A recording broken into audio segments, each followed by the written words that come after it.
சிறுபயிறு போட்டு ஊற வச்சுருந்தேன். பொங்கல் செய்யும்போது சிறுபருப்பு அது போட்டு ஊற வச்சேன். சாயங்காலம் 1 கிளாஸ் ஊற வச்சேன். பச்சரிசி 1 கிளாஸ் ஊற வச்சேன். நல்லா நைஸாக அரைச்சிட்டு பெருங்காயம் உப்பு போட்டு கலக்கி வச்சுருக்கேன். இப்போ சுடப்பாறை காட்டுறேன் உங்களுக்கு.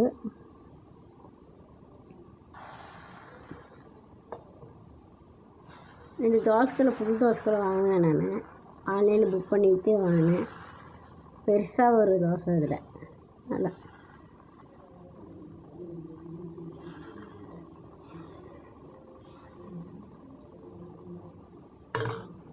உங்களுக்கு என்ன எந்த எண்ணெய் ஊற்றிக்கிங்க. நான் நல்லெண்ணெய் தான் ஊற்றுவேன். உங்களுக்கு எந்த எண்ணெய் ஊற்றிக்கிங்க. இந்த தோசை எப்படி வந்து பார்த்தீங்கன்னா இதுக்கு வெங்காய சட்னி வச்சா நல்லாயிருக்கும். தேங்காய் சட்னி வச்சாலும் நல்லாயிருக்கும்.